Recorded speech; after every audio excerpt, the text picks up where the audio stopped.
Hey, I'm Kevin. I'm tracking one team from each of the four big sports, from each of the big four sports. It's currently comprised of the Houston Astros, Golden State Warriors, St. Louis Blues, and the Carolina Panthers. It's my personal project. And I was thinking it was just a private deal. It actually seems cool enough to share. So, see, one random player from each current franchise is my daily wallpaper. This is Wallpaper Four, Volume 1. 4 players, 4 franchises. The only reason that they're sharing the screen is that today, August 4th, 2026, belongs to all 4 of them, on my laptop at least. Some days will produce 4 legends, other days will give us 4 men you may not have considered in decades, assuming you knew them at all. Today's group is Al Spangler, Rick Smith, Don Collins, and Robert Hunt. Let's see what we got. All right, Al Spangler wasn't technically an Astro when he arrived in Houston because the Astros didn't exist yet. Houston selected him. He was a left-handed outfielder in the 1961 expansion draft, making him an original Colt 45. Spangler had already reached the majors with Milwaukee, but Houston gave him the chance to become an everyday player. And on April 10th, 1962, he became permanently attached to franchise history.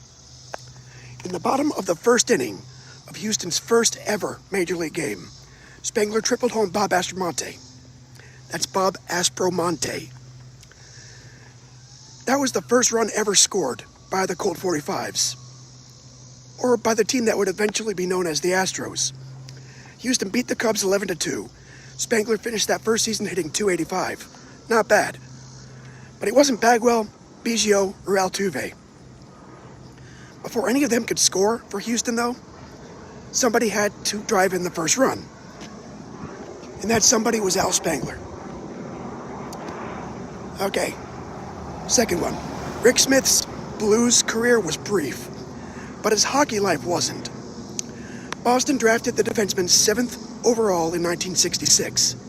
He became a dependable NHL regular, won the Stanley Cup with the Bruins in 1970, and eventually passed through the WHA before reaching St. Louis during the 1975-76 season. Smith played in a grand total of 24 regular season games for that Blues team, producing 1 goal, 7 assists, and a +2 rating. He then appeared in all 3 games of St. Louis's preliminary round series against Buffalo. His best moment for the Blues probably came during that series. St. Louis opened by shocking the heavily favored Sabres 5-2, and Smith recording an assist during the 3-game matchup. Buffalo eventually escaped by winning Games 2 and Game 3 in overtime, but the Blues made one of the NHL's strongest teams work for it. Rick Smith wasn't in St. Louis long enough to become a major franchise figure. Still, he left behind 8 regular season points and 1 small piece of a surprisingly dramatic playoff fight. Okay, number 3. Look, I got a plane. Can you hear that? I just had to live near the airport, right?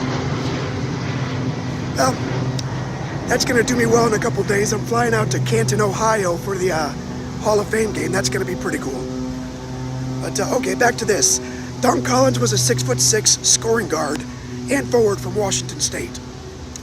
He was Pac-10 Player of the Year in 1980, and Atlanta selected him with the 18th overall choice in the NBA draft. Collins bounced from Atlanta to Washington before spending the 1983-84 season with Golden State. He played 61 games for the Warriors, mostly as a reserve, averaging 7.2 points in just under 16 minutes per game. His job was uncomplicated. Get into the game and produce something quickly. On Valentine's Day 1984, Collins gave Golden State exactly that. He came off the bench against Seattle and scored 16 points in 19 minutes. He made 8 of 10 shots, and the Warriors won 105-102. That might be the purest possible Don Collins game. He didn't dominate the ball. He didn't play 40 minutes.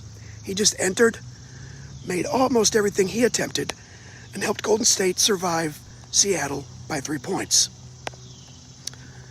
Sometimes a signature game doesn't have to be famous. It just needs to explain the player. And number 4, Robert Hunt. He's the only member of today's Wallpaper still writing his story.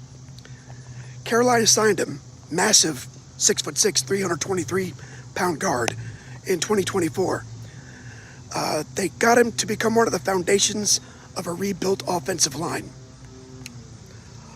Hunt played every offensive snap through the Panthers' first 16 games and helped Carolina reduce its sack total allowed in 2023, 65, to only 36 in 2024. He was eventually added to the Pro Bowl roster, and his signature Panthers moment wasn't a touchdown or a stat sheet event. It almost never is for a guard. It was a block, of course. Against Las Vegas, Hunt got in front of a screen pass and physically drove a defender completely out of the play. The Panthers themselves later described it as Hunt effectively throwing that man out of the club. That block helped establish the violent, competitive personality that Carolina wanted from its rebuilt offensive line. Offensive linemen live in a strange world. They do their jobs correctly. The camera usually follows somebody else. So here's the question.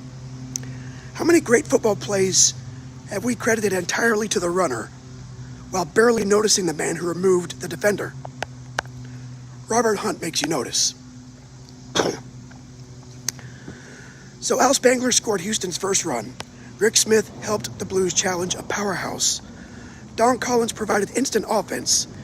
And Robert Hunt turned blocking into forced relocation. 4 careers that had nothing to do with one another until they landed together on my laptop screen. I'm Kevin. Thanks for stopping by. Maybe I'll see you next time.